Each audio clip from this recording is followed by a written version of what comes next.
दोस्तों आज है 2 अप्रैल 2026। आज की इस वीडियो में बात करेंगे Indian railway finance corporation limited के शेयर के ऊपर।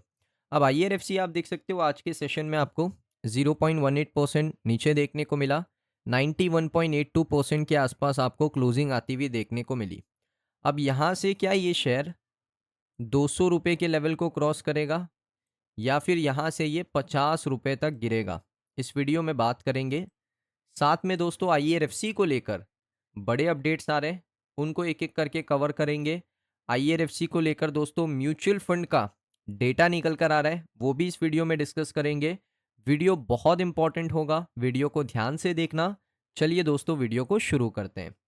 सबसे पहले मैं आपको बता दूं यहाँ पर कि आईआरएफसी का शेयर पिछले एक साल से हमें लॉस ही देखने को मिल रहा है।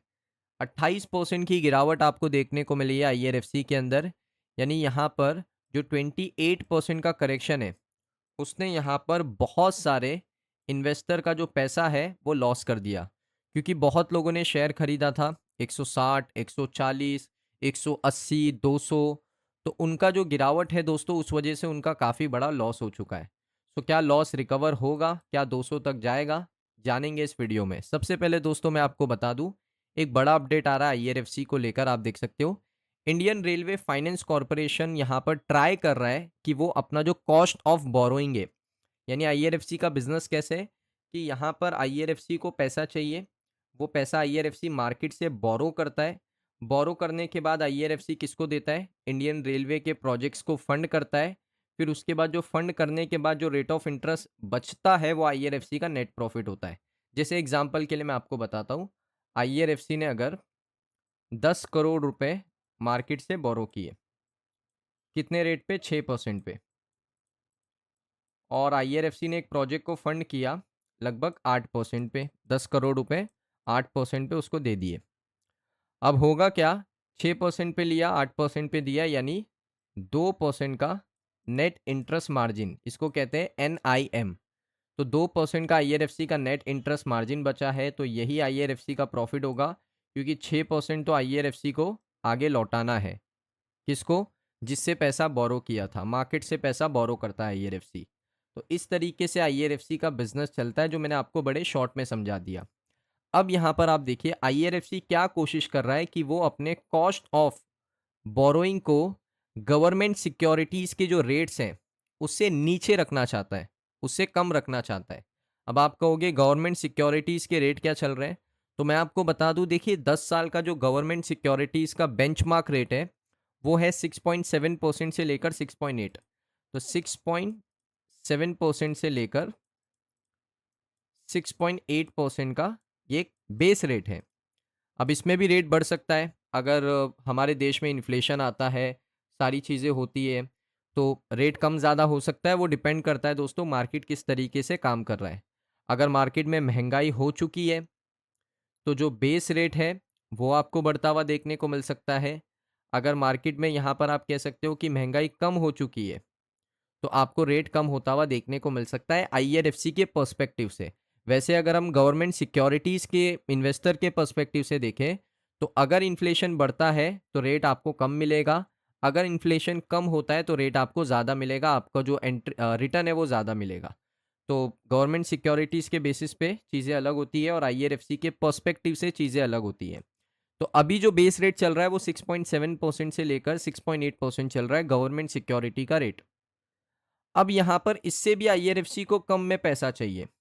इसका मतलब है कि आईआरएफसी कोशिश करेगा कि 5.5% से लेकर 6% तक अगर आईआरएफसी को पैसा मिलता है मार्केट से, तो आईआरएफसी के लिए बहुत अच्छी खबर होगी। तो आईआरएफसी यही चीज़ कोशिश कर रहा है। उसके बाद देखोगे यहाँ पर रिसेंटली आईआरएफसी के बोर्ड ने अप्रूव किया था massive fund raising plan 70,000 crore का। कितने का, 70,000 करोड़ का, फाइनेंशियल ईयर 27 के अंदर।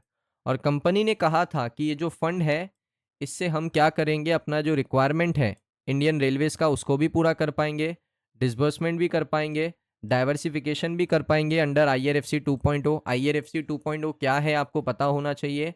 Forward backward railway linkage companies को भी आईआरएफसी फाइनेंस करेगा, उनके प्रोजेक्ट्स को भी फाइनेंस करेगा, और जो लाइबिलिटीज़ है उनको भी कवर करना है, रीफाइनेंसिंग भी करना है, पुराने लोन को हमें बेटर टर्म्स में करके देना है, तो बहुत सारे पर्पस की वजह से हमें यहाँ पर सारी चीज़ें करनी पड़ेगी। अगर 70,000 करोड़ का जो इनका फंड रेजिंग है वो इनको इस रेट पे मिल जाता है 5.5% से लेकर 6% के बीच में, तो इनके लिए विन विन सिचुएशन होगा, क्योंकि ये सामने 8-9% पे तो देते ही हैं पैसा। 8-9% के नीचे ये देंगे नहीं, 8-9% पे देंगे।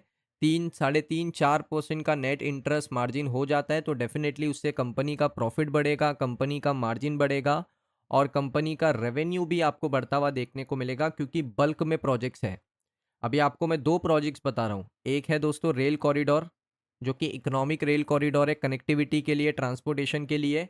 एक है आपका हाई स्पीड रेल कॉरिडोर। ये 2 बड़े प्रोजेक्ट्स रेलवे के अंदर शुरू होना बाकी है, तो इसी को भी आईआरएफसी को ही फंड करना है। तो अपॉर्चुनिटी बहुत है, बट थोड़ा-सा यहाँ पर पेशेंस दिखाना पड़ सकता है। अब देखिए, इंफ्रास्ट्रक्चर के जो प्रोजेक्ट हैं, सबसे इंपॉर्टेंट चीज़ होती है रॉ मटेरियल सस्ता होना चाहिए फाइनेंस के अंदर। लेकिन यहाँ पर जो चीपेस्ट फाइनेंस है, वो आईआरएफसी प्रोवाइड करता है। ये कंपनी के सीएमडी का मानना है। आईआरएफसी का जो बोरोइंग मिक्स है, उसमें देखिए लोग पैसा कैसे बोरो करते हैं। 50% बॉन्ड से, 25% एक्सटर्नल कमर्शियल बोरोइंग। ये फॉरेन की कोई बैंक से पैसा ले लिया, इसको कहते हैं external commercial borrowing. 25% term loan से। तो आईआरएफसी इस तरीके से क्या करता है, पैसा बोरो करता है मार्केट से। उसके बाद इन्होंने सबसे पहले एक टारगेट रखा था कि ये लोग 60,000 करोड़ रेस करेंगे, जिसमें से डिसबर्स करेंगे 30,000 करोड़ रुपए, जो ऑलरेडी हो चुका है। तो आईआरएफसी आप देख सकते हो कितना कमाल का कॉस्ट ऑफ बोरोइंग है, कितनी कमाल तरीके से आईआरएफसी मार्केट से पैसा बोरो करता है और उसको बाद में क्या करता है, अच्छे रेट ऑफ इंटरेस्ट पे सामने कंपनीज के प्रोजेक्ट्स को फंड करता है। ये आईआरएफसी का बहुत अच्छा दोस्तों यहाँ पर एक स्ट्रेटेजी है, जो यहाँ पर आईआरएफसी के लिए काम कर रही है।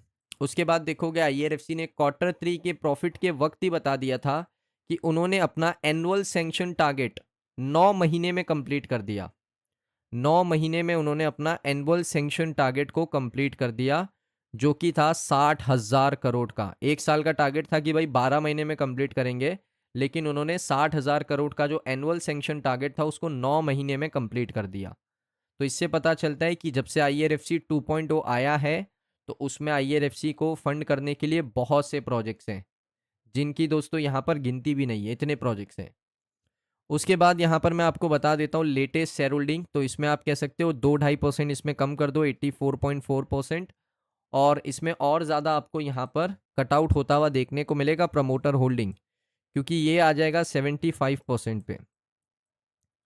आईआरएफसी की जो होल्डिंग है प्रमोटर्स की, वो 75% पे आ जाएगी, क्योंकि एमपीएस का रूल है, मिनिमम पब्लिक शेयर होल्डिंग। इसका रूल फॉलो करना पड़ेगा, सेबी का ये रूल है, मिनिमम पब्लिक शेयर होल्डिंग का रूल फॉलो करना पड़ेगा सभी को।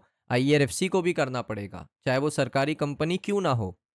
हाँ, टाइम थोड़ा मिल सकता है कि भाई सरकारी कंपनी है, सेबी से बात करके टाइम थोड़ा एक्सटेंड किया जा सकता है, लेकिन करना तो करना ही है, क्योंकि वो सेबी का एक क्रूशियल रोल है, क्योंकि उससे मार्केट में लिक्विडिटी बनती है, इन्वेस्टर का इंटरेक्शन होता है, इन्वेस्टर यहाँ पर इंटरेस्टेड होता है। अगर आप ही प्रमोटर ही पूरा स्टेक ले लोगे और पब्लिक के पास शेयर नहीं होगा, तो शेयर में यहाँ पर तेज़ी गिरावट आपको उतनी वॉलीटिलिटी के साथ देखने को नहीं मिलेगी। उसके बाद म्यूचुअल फंड का डेटा अगर आप देखोगे ना, तो आईसीआईसी ने अच्छा शेयर खरीदा है, यूटीआई, निफ्टी नेक्स्ट 50। आईआरएफसी को बहुत बेनिफिट हुआ है निफ्टी नेक्स्ट 50 इंडेक्स की वजह से, क्योंकि मैं आपको एक एक फंड दिखाता हूँ। ये देखिए, निफ्टी नेक्स्ट 50 की वजह से इन्वेस्ट किया, निफ्टी नेक्स्ट 50 की वजह से इन्वेस्ट किया है। 2 फंड मैंने आपको दिखा दिए और बड़े फंड है, ऐसा नहीं छोटे मोटे फंड है। उसके बाद देखिए तीसरा फंड निफ्टी नेक्स्ट 50, ये निफ्टी नेक्स्ट 50 की वजह से यहाँ पर क्या किया है, इन्वेस्ट किया है।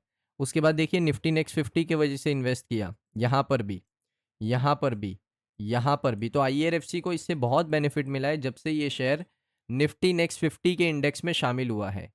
तो दोस्तों, ये वीडियो आपको कैसा लगा, कुछ नई जानकारी मिली हो तो आप कमेंट सेक्शन में बता सकते हो, कुछ नया जानना हो आप सभी को, कोई डाउट हो वो भी कमेंट कीजिए। अगर वीडियो अच्छा लगा वीडियो को लाइक करें, चैनल पे पहली बार आए हो सब्सक्राइब कर लो। मिलता हूँ नेक्स्ट वीडियो में।